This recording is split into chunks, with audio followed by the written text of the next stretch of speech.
Bueno, pues bienvenidas a esta segunda conversación textil de este ciclo que hemos abierto desde la Escuela de Estudios de Género en Colombia para quienes nos están viendo desde otros lugares.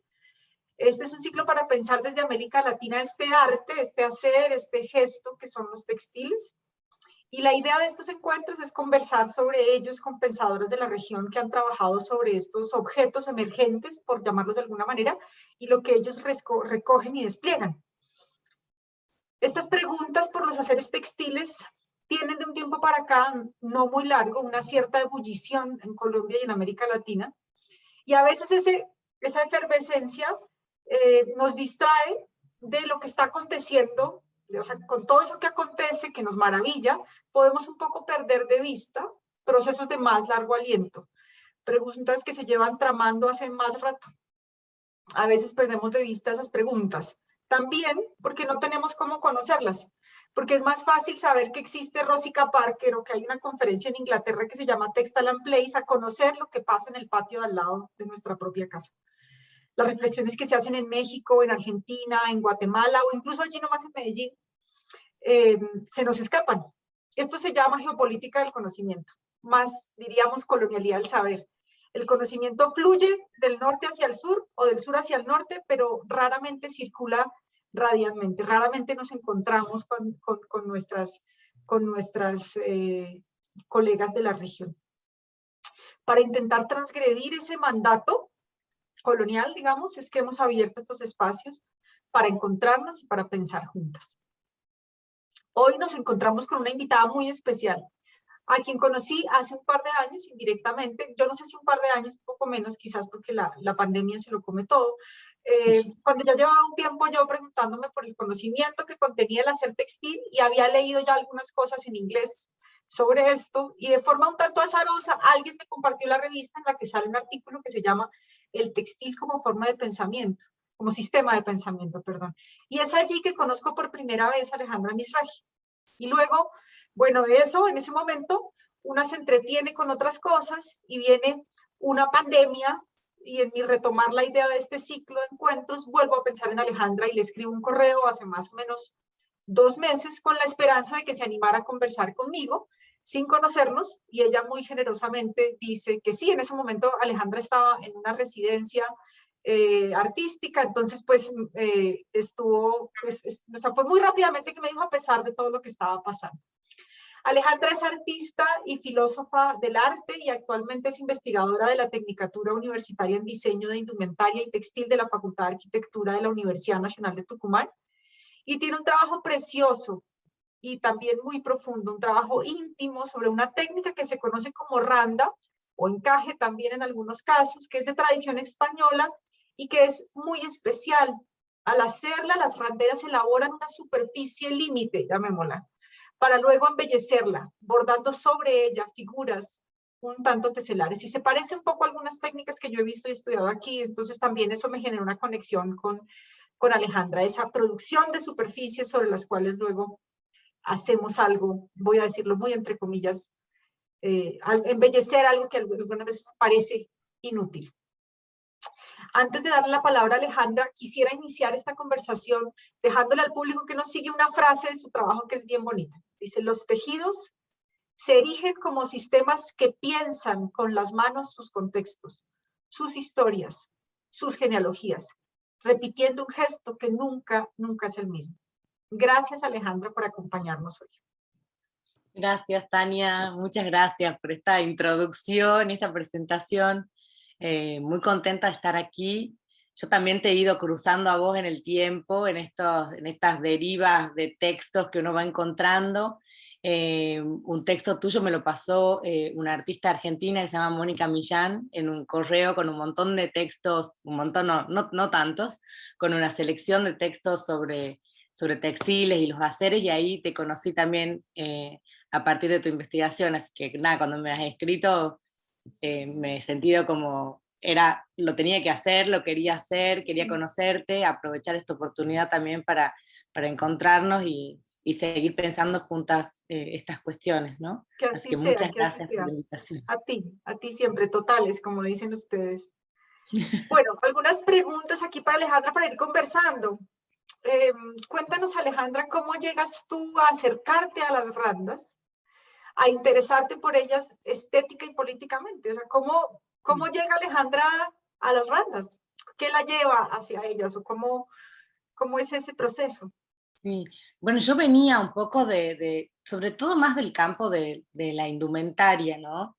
Del diseño de indumentaria, de la práctica artística desde las prendas, ¿no? Pensándolas con esta idea de la segunda piel, trabajando mucho como desde la performance, en mis años como más de formación. Y después me voy a vivir a Barcelona un tiempo, y cuando regreso a Tucumán, entre varias cosas que estaba haciendo, empiezo a trabajar en la universidad, ¿no? Ya con la idea de comenzar estudios de pregrado, en este caso que es la tecnicatura, en diseño indumentario y textil, porque en Tucumán es un polo muy importante del textil artesanal, ¿no? Hay muchas comunidades, como las randeras, pero también hay otras comunidades en los valles calchaquíes que producen tejidos, bueno, no solo tejidos, sino también alfarería, trabajar metal, madera, etcétera, ¿no? Y ahí es cuando, en una estrategia que venía trabajando la universidad para revalorizar y salvaguardar la técnica de las randas, me contactan para empezar a trabajar, ¿no? Y lo primero que hemos hecho, o que querían que trabajemos, era poder hacer un manual en el que se sistematice de alguna manera la técnica, ¿no? Y ahí es cuando yo tomo contacto con las randeras y empiezo a verlas tejer, empiezo a entender cómo era el tejido, aprendo a tejer yo también, y empezamos a armar este sistema, ¿no? De cómo se teje, qué es lo que hay que contar, cómo se nombran. Lo que yo intentaba ahí también con ese manual era que poder rescatar las voces de ellas, ¿no? Cómo ellas enuncian los puntos, cómo ellas enuncian los puntos de bordado, las distintas partes de la técnica, ¿no? Mi aproximación a la randa ha sido, en principio, muy técnica, ¿no? Te hago una consulta sobre eso, Alejandra, que me llama mucho la atención, esta necesidad, porque yo también lo he vivido, esta necesidad de aprender a tejer la randa para poder estudiarla. Sí. ¿Cómo es eso? Yo lo que observo es que he aprendido mucho más de la comunidad y del tejido a través de la técnica misma, ¿no? He aprendido mucho más de las relaciones de la comunidad, de los vínculos entre ellas, viendo cómo se teje, entendiendo cómo se teje, ¿no? Y cada vez, bueno, como lo que sucede con las técnicas textiles, ¿no? O cualquier técnica, en realidad, que uno va especializándose cada vez más, ¿no? Cuando inevitablemente, cuanto más tiempo lo haces, más sofisticado podés, a más sofisticados lugares podés llegar con eso, ¿no? Y lo mismo me ha pasado un poco con ellas, y observando cómo tejen, ¿no? Y haciéndolo al lado. Entendía cuánto tiempo llevan las cosas, ¿no? Y entender el tiempo de algo es entender también como una forma de vida, ¿no? Cómo también eso se lleva en la mano, ¿no? Se teje y entra en el puño, no es como cuando voy a los valles y veo las tejedoras con esos telares plantados en la tierra, ¿no? Esto se lleva en la mano, se lleva en el colectivo, ¿no? Como que hay algo en eso, en entender eso desde el tejido, que te hace como dimensionar una forma de vida, ¿no? Eso que estás diciendo me parece súper lindo cuando hablas de esos, mientras más decías, mientras más sofisticada, mientras más aprendo, más sofisticados son los legados a los que puedo llegar. Y ahí siento yo que Alejandra está hablando no solamente como de la complejidad misma de lo que la randa puede ser, porque digamos la que tienes ahí es sencilla, digamos la que nos estás mostrando es sencilla, pero algunas de las que veíamos ahora en las fotos son unas randas que tienen unas que son muy complejas de producir. hacer esa superficie con esos pequeños nuditos, o sea, es que es un, no sé, no alcanzan los videos de YouTube para uno hacerse una idea, sino que tiene que hacerla, ¿no? Entonces, como lo sofisticado de la técnica, pero también hay otros lugares a los que se llega que tienen que ver, digamos, con el hacer del cuerpo, con esa relación corporal, con el material, con el entorno, con el movimiento, digamos, con esa que ya no es solamente lo que está, lo que alguien que no haya encarnado, me gusta esa palabra, que no haya encarnado el hilo y la aguja en este caso, en movimiento, en el colectivo, mientras estoy haciendo, que no puede dimensionar lo que implica, y eso nos está llamando un poco a entender también no solo lo que implica la técnica, sino el contexto que está allí, las mujeres que lo están haciendo, lo que han vivido también. Creo que me imagino, por mi propia experiencia, que en ese proceso de acercarte al hacer con ellas, también vas conociendo las vas conociendo más a ellas. No solamente a la historia de la técnica, sino cómo la historia de la técnica se entrelaza con sus historias de vida e incluso las configura. Y esto que estás diciendo de conocer la comprensión del tiempo, me parece muy interesante, porque a veces nos imaginamos el tiempo como una sucesión de segundos, minutos, que es un tiempo cronológico, pero acá hay unos tiempos que son otros, o sea, son otros estándares de tiempo, son otras percepciones de tiempo. Es como si el tiempo también se transformara en el hacer mismo de las randas. ¿Hay algo que nos quieras compartir de esos lugares sofisticados a los que has llegado, que por ejemplo las randas te hayan permitido conocer que quizás no conocías antes?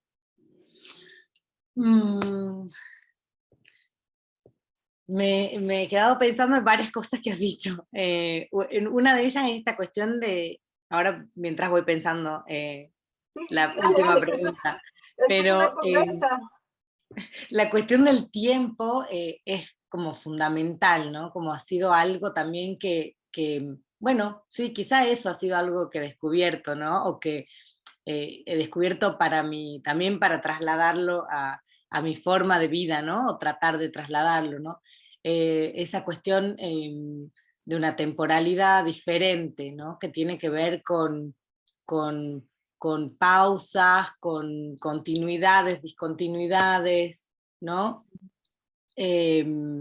Y que no tiene nada que ver con cómo uno piensa. Bueno, justo la foto que estaba recién puesta es de un trabajo colaborativo de diseño y artesanía, ¿no? De Claudia Ibar y Gonzalo Villamax, de un diseñador y una randera. Y en esos trabajos en colaboración ha sido donde más se ha enfatizado estas diferencias de tiempo, ¿no? Porque el diseñador con su forma de trabajo procesual, proyectual, que planifica, ¿no?, los tiempos para hacer lo más funcional posible al sistema en el que está operando, se chocaba con una manera, digamos, de trabajo artesanal, bueno, precapitalista, ¿no? Y en las formas de hacer eso surge, ¿no? Era muy complicado saber cuánto tiempo, en tiempo, minutos, traducido a dinero, digamos, Sí. se hacía ese fragmento, ¿no? Entonces eso a los diseñadores los corría de un lugar, digamos, ¿no? De la manera de trabajar, de lo que se pretende, digamos, dentro del sistema. Bueno, así surgían un montón de discusiones en relación a eso, y el tiempo era clave, porque estábamos, y estamos, me parece también, cuando trabajamos con artesanías, con esas técnicas, ¿no?, que llevan largo tiempo, testifican una comunidad, testifican una historia y todas esas cuestiones alrededor de las piezas, de la randa en este caso, pero de cualquier otra. Creo que ahí el tiempo tiene otra forma, ¿no? Es eso que me está, o sea, no, aquí no, yo tengo una serie de preguntas que ya no sé qué voy a hacer con ellas, porque aquí vamos como entrelazando otras cosas. Escuchándote me parece súper interesante, y más que interesante, yo diría poderoso. María Elvira, por favor, apaga tu cámara, gracias. Es súper poderoso, y es la capacidad que tiene ese llamado a entender desde el hacer, no solamente para transformar nuestra comprensión del hacer mismo, sino para transformar un sistema capitalista, para hacerle preguntas políticas al diseño, pero más que al diseño, al sistema en el cual el diseño está. Entonces, esta capacidad de decirte, no te puedo decir cuánto tiempo me demoro, no te puedo decir cuánto tiempo me demoro para que tú luego lo calcules en dinero y entonces puedas luego saber cuánto cuesta, porque es que esto yo lo hago, no lo hago en ese registro. También, en algunos casos también se hace en ese registro, pues porque estas mujeres también viven de eso, o sea, también sostienen sus casas económicamente allí, y hay una tensión muy importante entre la imposibilidad parcial, si se quiere, de comprenderlo en el contexto capitalista, pero la necesidad que también tienen estas mujeres de traducirlo a ese lenguaje y usualmente no poderlo traducir bien, digamos, por cuestiones digamos, pues por el propio sistema, ¿no? Digamos, el lugar que tiene la artesanía, no sé eso cómo lo veas, no sé, yo aquí, pues aquí me puedo quedar, pero no sé tú cómo, si te despierta alguna reflexión, eso que... Sí. Me parece como muy interesante esto de las preguntas que hace la práctica, ¿no? Que hace desde la misma práctica a los sistemas, ¿no? O al sistema en el que vivimos y en el que se organiza nuestra forma de ahora, ¿no? También, o sea, por un lado están esas preguntas, que son preguntas que quedan flotando en el aire y que se responden en las tensiones, ¿no? Como, no de manera literal, sino en las tensiones, por ahí algunos proyectos que han continuado, otros que no han continuado por estas tensiones, ¿no? Y después está la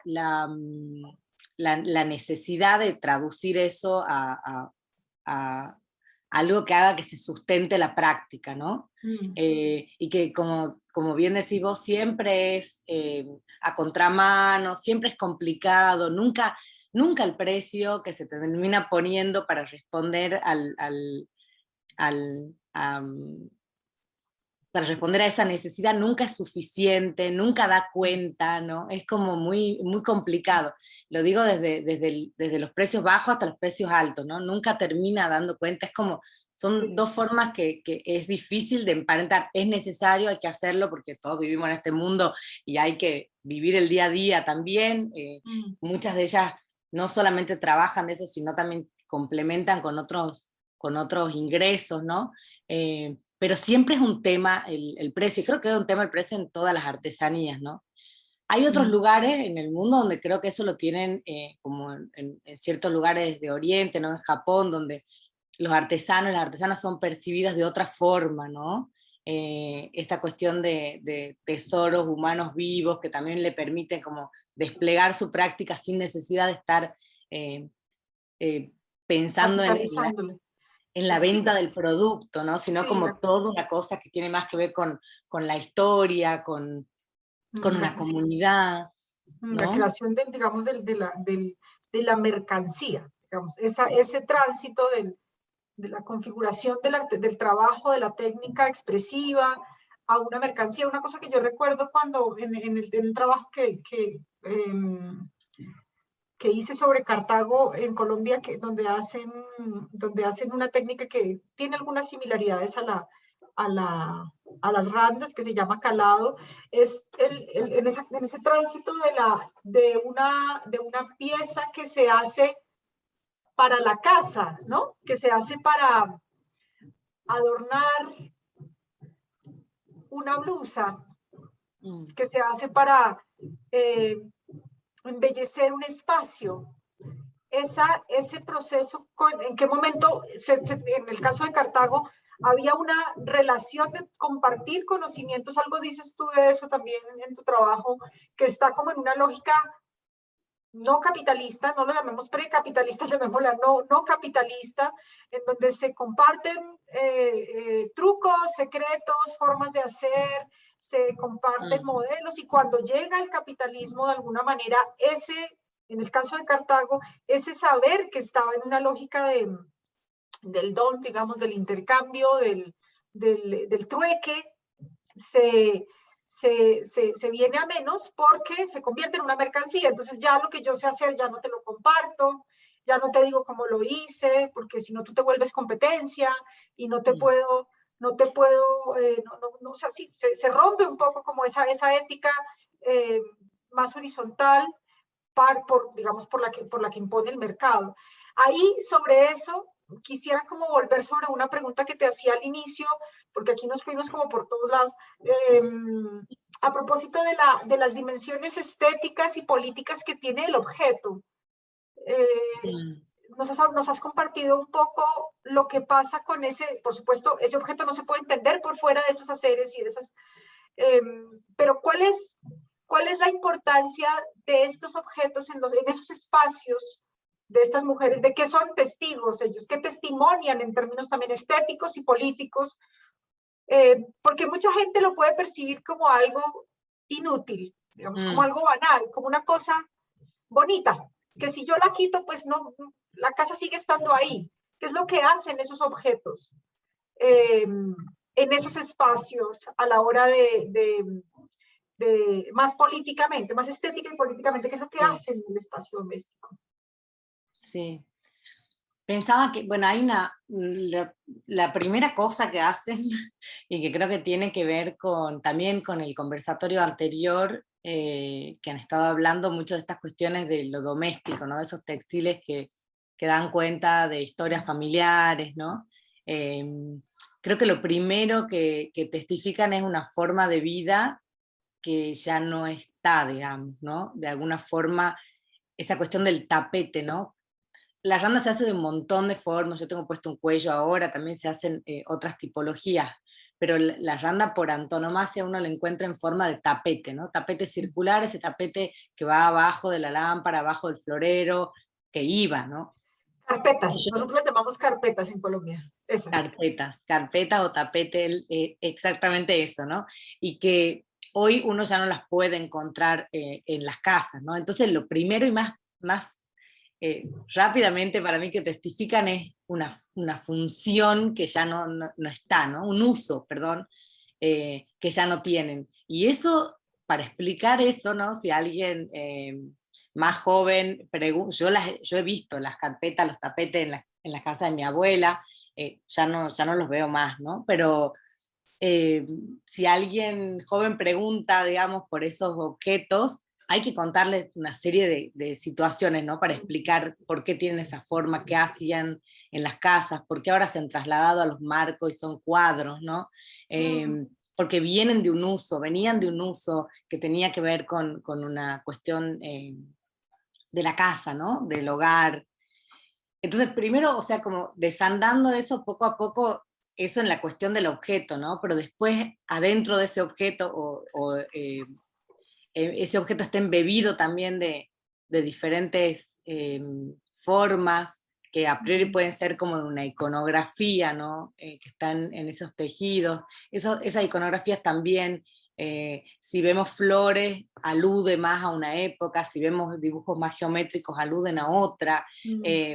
No me quiero meter específicamente a qué parte, en qué situación, ¿no? Pero son como puntos que he ido, o los tipos de hilo, o la apertura de la malla, ¿no? Si es más finita, si es más chiquitita, si es más grande, responden a tiempos distintos, responden también a una forma de tejer diferente, ¿no? También la randa tiene una estacionalidad que es como la temporada, podemos decir, de malla y la temporada de bordado, ¿no?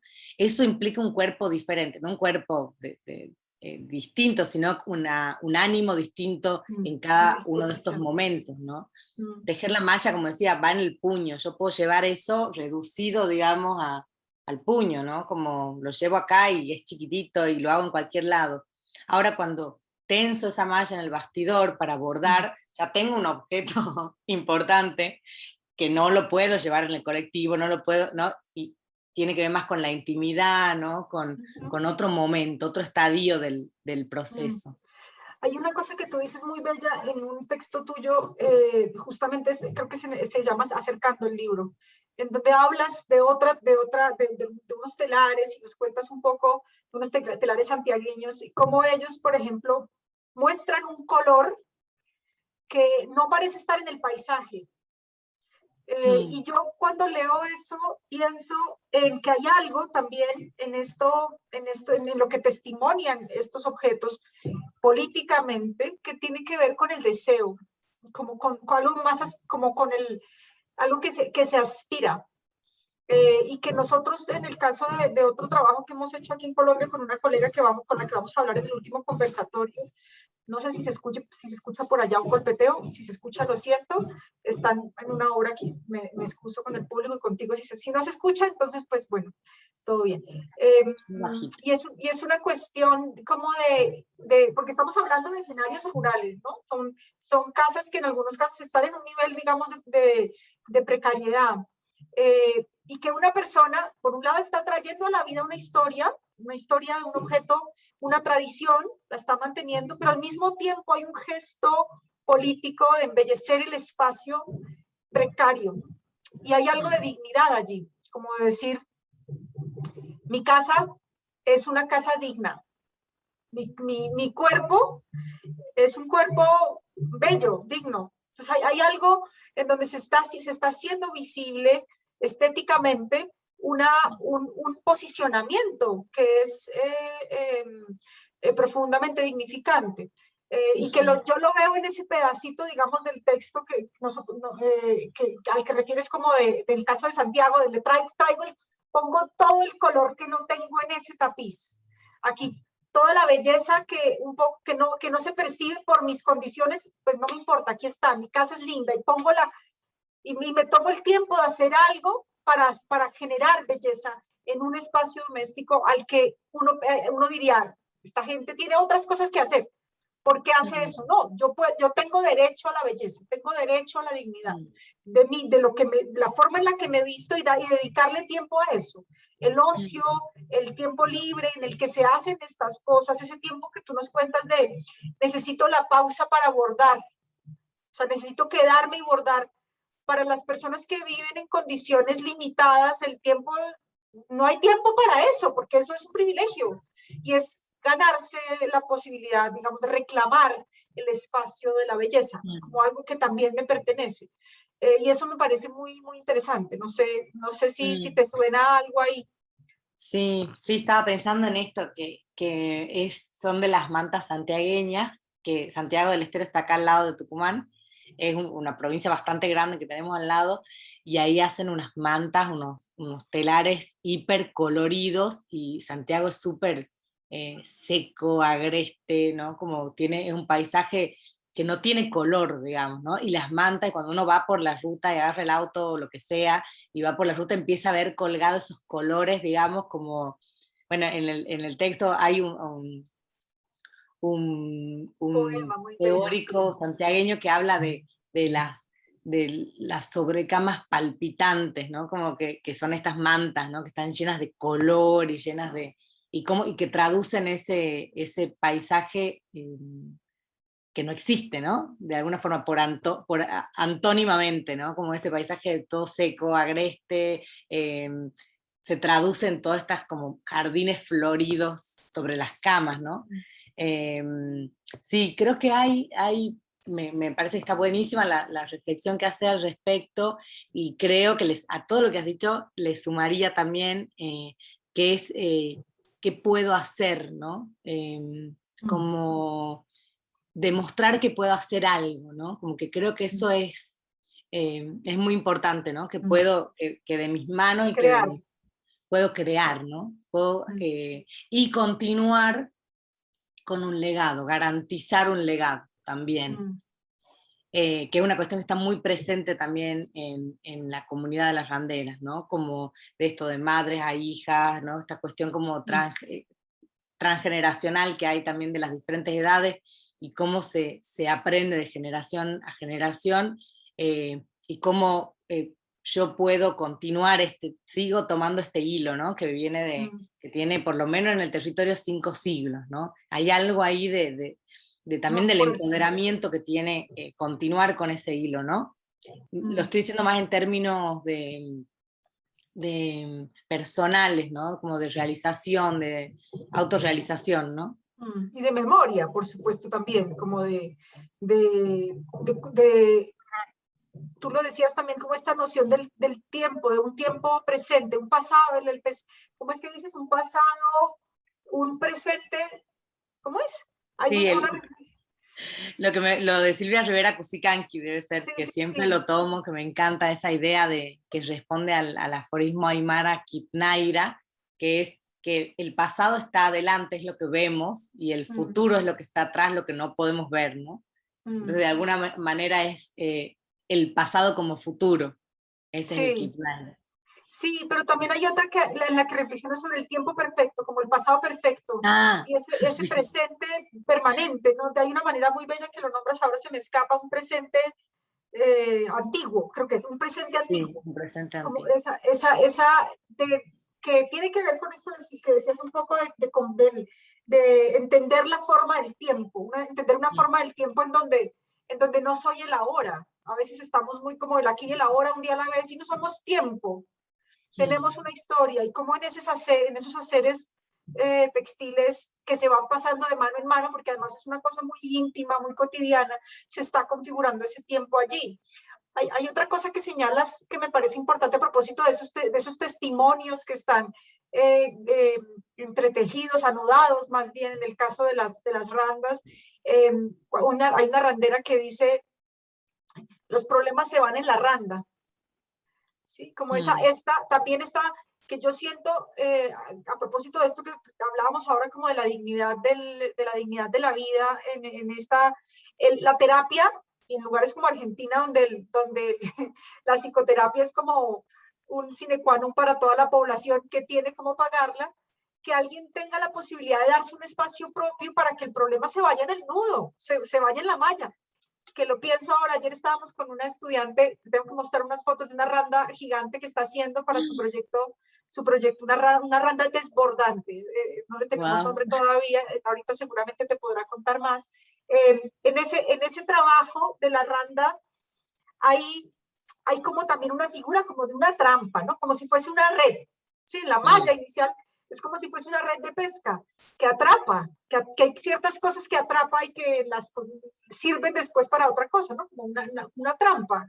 Entonces, cuando la randera dice los problemas se van en la randa, es como que la randa también atrapara eso que angustia, lo permitiera llevárselo. Y esa es una forma, digamos, lo que yo llamaba en otros momentos, es como una tecnología improvisada de la sanación. O sea, yo con mis manos me estoy generando ese espacio al que no tengo, y está bueno que no sea necesariamente tercerizado, ¿no? Que no haya un tercero con el que yo pueda procesar mis problemas, sino que yo misma lo pueda hacer, ¿no? Esa posibilidad de la randa de construir lo colectivo también, lo colectivo femenino, las genealogías femeninas anudadas allí. Es muy interesante esa noción de testigo. ¿De dónde sale esa idea del objeto testigo? Bueno, me encanta lo que estás diciendo de las tecnologías improvisadas, porque la idea de terapia surge mucho en las entrevistas, cuando charlamos, cuando ellas escriben. Tenemos un proyecto que se llama el Museo Móvil de la Randa. Después, si hay tiempo, lo cuento un poquito, pero generalmente ahí todas las randas van acompañadas de algún breve texto que reflexiona sobre por qué han hecho esa randa, ¿no? Por qué tiene esa forma, por qué han usado esos puntos de bordado. Y ahí en esos textos aparece mucho la terapia, ¿no? Como esa cuestión para mí es como una terapia hacerlo, ¿no? Como y me parece interesante esa tecnología improvisada de la sanación, como lo has puesto. Y es algo que creo que tiene que ver de nuevo, con poder darle un tiempo a que las cosas decanten, ¿no? La técnica misma, esto de tener que construir esa red, tener que construir ese soporte, prepararse para después, ¿no? Como hay algo en esa preparación que tiene que ver con este proceso, ¿no? Que tiene que ver con esto de que vaya decantando, ir preparando la superficie. me gusta mucho pensar en esas analogías del proceso, ¿no? Sí, De lo que está mismo imbuido en la técnica, y cómo eso se puede, podemos pensar como en, en procesos también que tienen que ver con elaboraciones, ¿no? En este caso con la sanación, por ejemplo, como lo acabas sí. de proponer, que me parece Y hay está algo muy buenísimo. lindo ahí que es lo que estás mostrando, porque a mí me parece que la relación que se tiene con el objeto, y lo mencionaste, hay como una continuidad. No es como cuando yo estoy haciendo cerámica o cuando estoy haciendo algo en madera, digamos, ese mate, cuando estoy con mis manos haciendo algo que de alguna manera está como distante, ¿no? Tengo que tomar el objeto, cuando estoy haciendo algo textil hay una continuidad. El hilo genera una continuidad entre el cuerpo y el objeto que se está haciendo. Entonces creo que hay algo en esa forma material flexible que lo puedo llevar entre el bolsillo, que me lo pongo, que huele a mí. Bueno, hay otro montón de cuestiones ahí que lleva el sudor de mi mano, el olor que tú lo decías, eso es otra cosa que me parece a propósito de esta relación entre cuerpo y materialidad, de movimiento, que no sé si quieres compartir algo sobre eso, que era como nuestra tercera pregunta, Mm, a propósito de eh,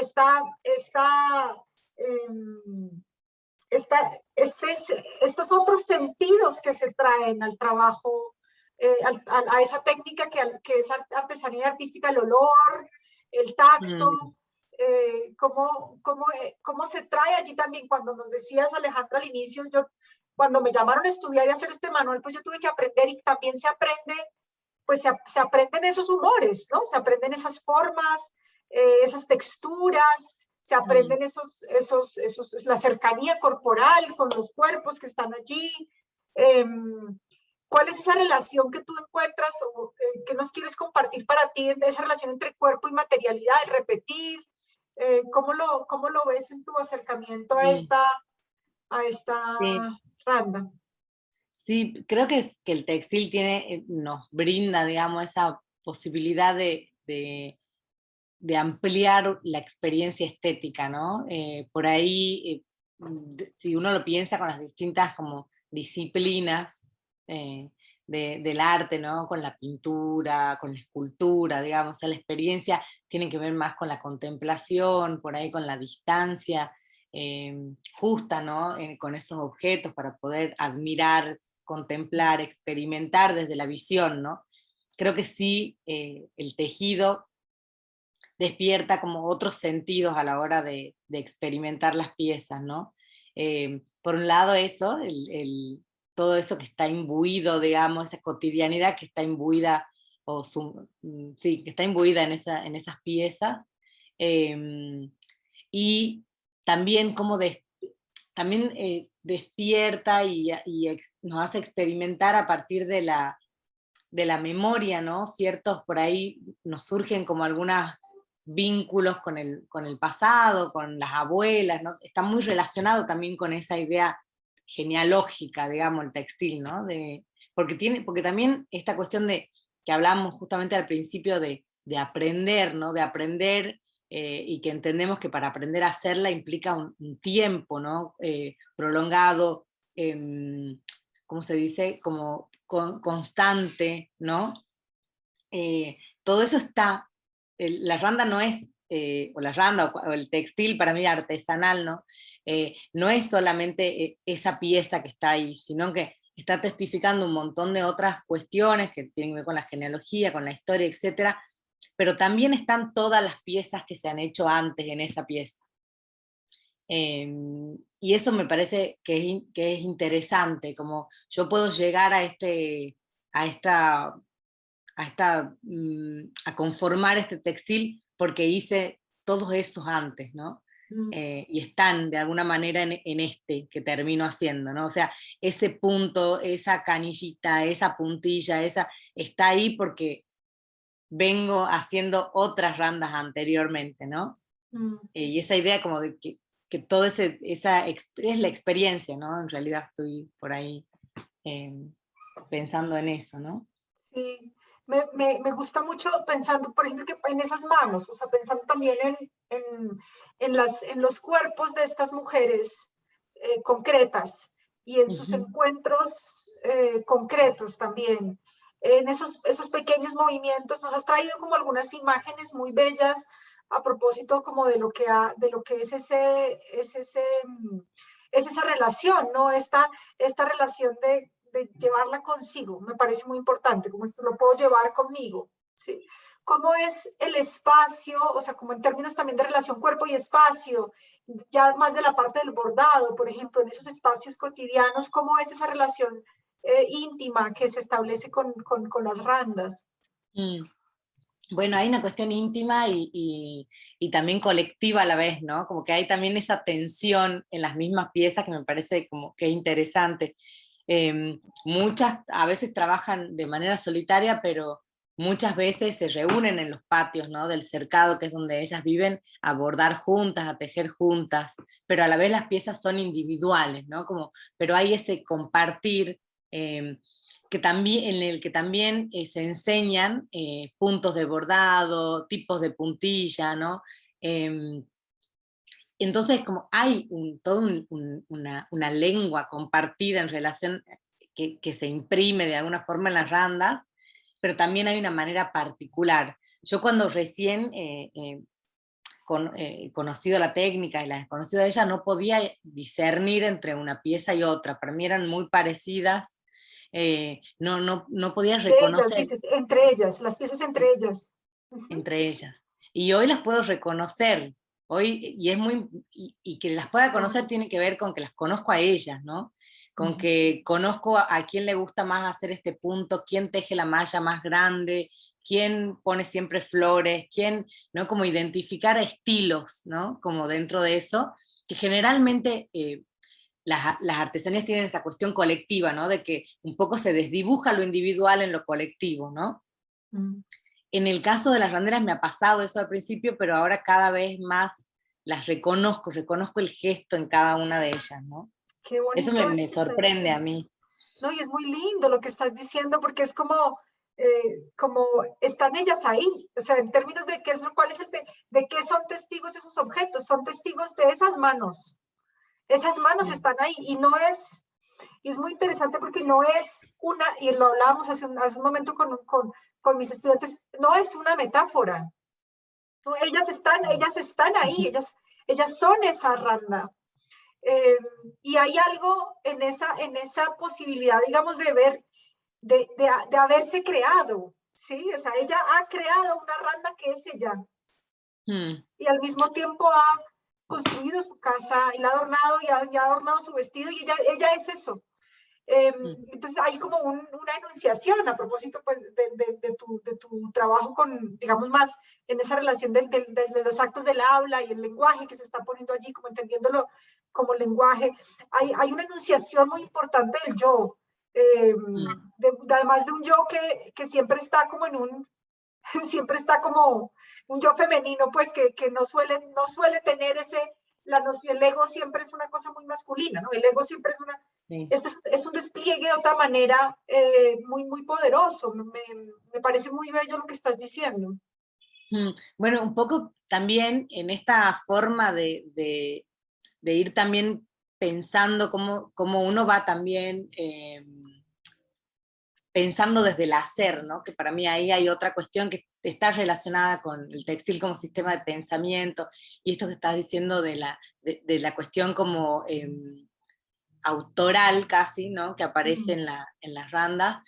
En el primer Mumora que hemos hecho, que es este Museo Móvil de la Randa, hemos trabajado con se llama autobiografía randera, y cada una ha producido una randa como si fuese un autorretrato o una biografía, ¿no? Y ha sido muy interesante porque, o sea, cada una ha hecho, y pensamos eso, ¿no? ¿Cómo sería Magalí, cómo sería Claudia, cómo sería Eli si fuesen randa, ¿no? O sea, esa era la idea, como lograr ese retrato ahí, ¿no? Ese autorretrato en esa randa. pues pensábamos esto, bueno, los pintores, las pintoras hacen su autorretrato con su medio, ¿no? Y ponen su imagen ahí, o los escritores, las escritoras cuando escriben cuentan sobre su vida, es su voz contando eso. Bueno, nuestro material y nuestra técnica es esta, digamos, ¿cómo sería yo si fuese esto, no? Pues una randa, sí. Y, claro, y nada, bueno, eran como así, como si sacásemos fotos Qué diferentes, bonito, ¿no? qué bonito. Qué bonito. Mm, Una cosa que me llama mucho la atención también de la idea de Randa, que para quienes de pronto no conocen mucho el trabajo de Alejandra, invitarlas a que lo lean. Luego podemos colocar algunos enlaces de tu trabajo para que sigan. Una cosa que me parece muy interesante como de la exploración que haces de la técnica es la comprensión de lo que significa Randa, ¿no? O sea, lo que mm, significa Randa. Y a mí por lo menos me llamó mucho la atención como esa paradoja de la randa ser borde, ser límite, ser frontera, ¿sí? Y que el lugar donde tú estés estudiando esto se llame el cercado, ¿sí? Me parece eh, muy brutal, ¿no? Esa mm. paradoja, pues porque yo no, Mm. no creo que se llame el cercado porque hagan randas, o bueno, no sé si, No, si no, tú no, has, no. has explorado un poco pues esa Sí, paradoja. no, no, ahora me lo anoto para pensarlo, pero sí, siempre sí me ha llamado como la atención esa cuestión del nombre, del lugar. Bueno, el nombre igual es una comuna rural que en los 70 recién se la denomina, digamos, ¿no? Ya se hacían randas ahí, pero no tiene que ver con eso, sino tiene que ver con que está cercado de ríos el Ajá, lugar. Entonces ese borde, digamos, que son los ríos, son los que contienen a la comuna, digamos, como al ajá. territorio. Entonces por eso se llama el cercado. Y después está, bueno, eh, que coincide con que cuando llegan las damas castellanas, lo pongo entre comillas así, porque bueno, ¿quiénes Sí, sí, habrán sí. sido estas mujeres? Eh, Cuando llegan en el 1565, por ahí, y se funda Ibatín, que es como la primera capital de Tucumán, que después se traslada a donde está ahora, donde estoy hoy yo, que es San Miguel, es muy cerquita del cercado. Entonces, hay ahí algo interesante que es, en varios lugares de Latinoamérica se hacía randa, ¿no? De hecho, en Brasil está la renda turca, Mm. aquí en Corrientes también se hacía la randa correntina. Yo he visto en Perú diferentes En también, Brasil creo que también hay una técnica parecida. la renda, sí, sí, igual, pero en otra escala, como de ojo, de malla, ¿no? Pero lo curioso es que, bueno, en Brasil se sigue haciendo, pero en Argentina se perdió en todos lados y se siguió haciendo acá en este lugar, que es el cercado, que queda 5 kilómetros de esa fundación de Ibatín, ¿no? Que es donde llegaron estas mujeres con la técnica y se sigue haciendo hace 5 siglos en ese lugar. Hay muchos testimonios, más del 19, digamos, que dan cuenta de testamentarias en las que se hablan de Randa, pero de antes del 16 al 18 casi no tenemos registro de cómo se ha sostenido en ese lugar, ¿no? Entonces hay como algo mágico también en eso. Mm. Una cosa, no tenemos mucho más tiempo, pero hay algo que quisiera como que la gente no se lleve la idea de que Alejandra solo hace randas o solo trabaja con randeras, sino un poco contarle al público que Alejandra tiene un trabajo importante también de relaciones, digamos, transdisciplinares entre diseño, artes y randas, pero también tiene un trabajo muy interesante curatorial, en donde se han hecho exposiciones en donde artistas han utilizado la randa también para presentar, digamos, propuestas, en donde al mismo tiempo está la randa de las randeras al mismo nivel de las artistas que están presentando sus propuestas, una exposición reciente que de hecho fue censurada en Argentina, pero que también has hecho trabajo que me parece muy interesante sobre una cosa que llamó gimnasio blando, a propósito como de esos gestos, movimientos repetitivos menores que están transformando el material y que también están, llamar a eso gimnasio, pues también es reconocer el movimiento que está produciendo la materia. No sé si nos quieres contar un poco sobre lo que estás haciendo, sobre tus apuestas estéticas, políticas, curatoriales, para quienes nos están escuchando también, a propósito, pues también seguramente vienen de las randas, están allí, seguramente, pero también hay cosas que las trascienden. Sí. Sí, por ahí es interesante, como lo acabas de plantear, como contar esas dos cosas que he estado haciendo ahora, digamos, como lo más reciente, que son Randa Testigo, que es la muestra que inicialmente comenzó con un guión curatorial para el Museo del Traje de Buenos Aires y después itineró a la Casa Histórica de Tucumán, que es el Museo Nacional de la Independencia, y el Centro Cultural Birla. Acá en Tucumán tenía 2 sedes. Bueno, hay mucho material que después, si quieren, les cuento o les comparto también. Y la muestra un poco aborda como 3 ejes o 3 dimensiones que son las que yo considero que dan cuenta de ese testimonio del textil, ¿no? Que son la materialidad, el hábitat y las corporalidades, ¿no? En corporalidad está muy focalizado en la cuestión de las autoras, de quienes tejen, ¿no? En este caso, en la muestra Randa Testigo, y de reponer los nombres también de las artesanas que muchas veces son invisibilizados, ¿no? Y esto ha sido un poco un trabajo que ha tenido que ver con ir dándome cuenta, buscando randas antiguas, mirando un poco los acervos de los museos y encontrar siempre las piezas casi sin contexto, ¿no? Sin información, como nada, técnicas random, ni de dónde, ni quiénes, ni cuándo, ni por qué, ni qué hacen acá, ¿no? Los legajos, ¿no? Y eso me parece, a mí que vengo también del mundo del arte y que conozco también los acervos de los museos de bellas artes, ¿no? Me llama mucho la atención y me parece muy injusto, muy, Es la palabra. muy desigual, ¿no? Entonces, bueno, un poco alarmándome con eso, también, por suerte, he podido ir trabajando también con las randeras en mostrarle esas piezas e intentar pensar quiénes habían hecho esas randas, ¿no? En tratar de reponerle cierta información a las piezas. Bueno, parte de eso ha tenido que ver con el trabajo este del museo, de la muestra, y también el trabajo con una artista contemporánea que se llama Carlota Beltrame, que es una artista tucumana, que viene trabajando también hace tiempo con las randas, y en la obra que ella decide hacer acá en Tucumán es una obra situada que trabaja con el archivo documental de la Casa Histórica. Bueno, en resumen, fue una obra con la que se polemizó mucho en Tucumán, despertó como una ola de violencia grande de los discursos más de derecha, digamos, de la provincia, y se terminó, las autoridades de Nación decidieron levantar la muestra, ¿no? Bueno, en medio de eso estamos ahora y es como muy complicado, pero bueno, también uno se impresiona del poder, ¿no? Que tienen las prácticas artísticas, ¿no? Y de, bueno, nada, seguramente esto se va a ir leyendo con el tiempo de distintas formas, ¿no? Apelo a eso, a la interpretación de las personas que pueden conocer este hecho, ¿no? Y por otro lado, Gimnasio Blando, que como bien decía Tania, justo en paralelo que estaba pasando todo esto, yo estaba haciendo una residencia en la que estaba trabajando y ejercitando estos gestos textiles en unas especies como no máquinas, pero de estaciones, ¿no? Como si fuesen de un gimnasio, en donde bordaba, hacía fieltro, tejía, y así con el correr de los días, ¿no? Iban apareciendo. ¿Por qué llamarlo blando? O sea, porque lo del gimnasio son las estaciones, o tiene que ver Sí, también con la repetición, o tiene que ver también con el movimiento. ¿Cómo con está esa todo. idea con todo?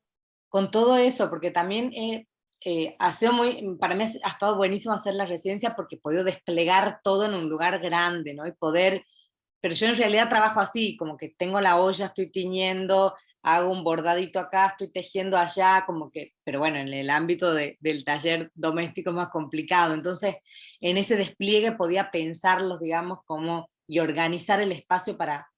Nunca hago una cosa de empiezo y termino una pieza, digamos. O sea, eso no sucede nunca, digamos. Siempre es como en simultáneo muchos frentes que voy haciendo diferentes como improntas en cada uno y así se va construyendo algo que no sé cómo va a terminar, ¿no?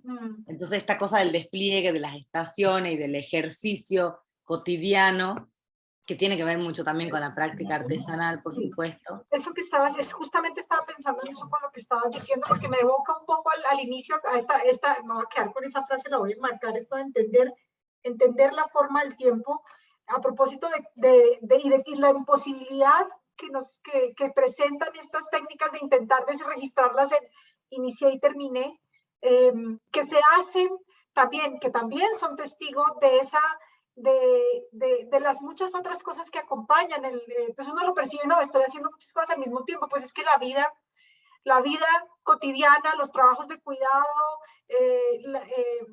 están en ese registro, que es una cosa creo que a veces no entra dentro de una cierta comprensión, si se quiere, más unidireccional, masculina o androcéntrica, que queramos llamarla, del tiempo, del hacer, del trabajo. Entonces, pues muy interesante también que eso se haya puesto en escena en esa residencia.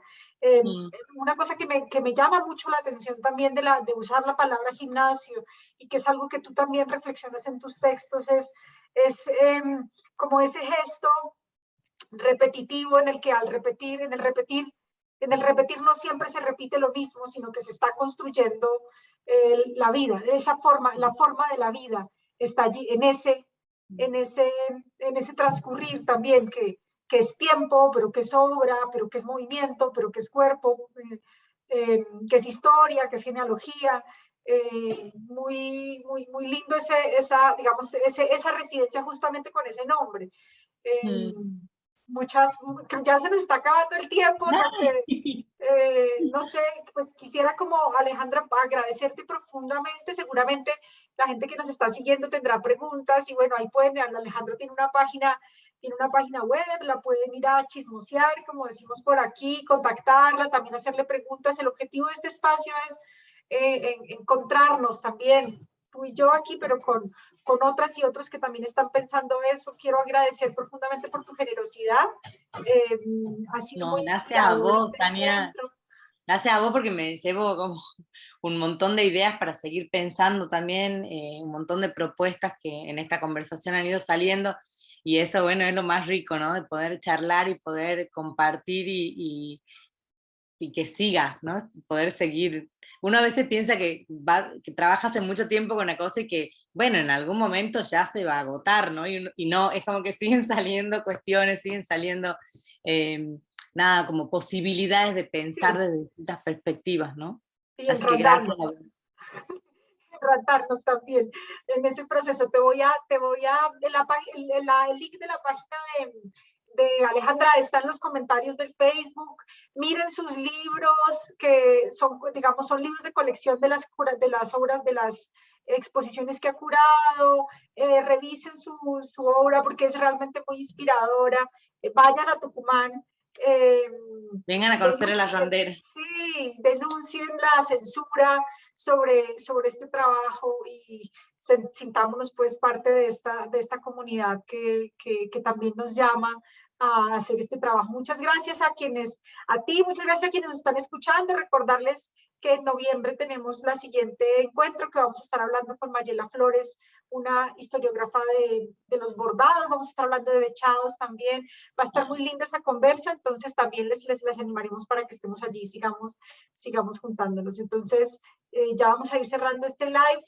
Muchas gracias a todas, a todos por tu tiempo. A ti, Alejandra, nuevamente, por tu generosidad, y está preciosa tu ranta.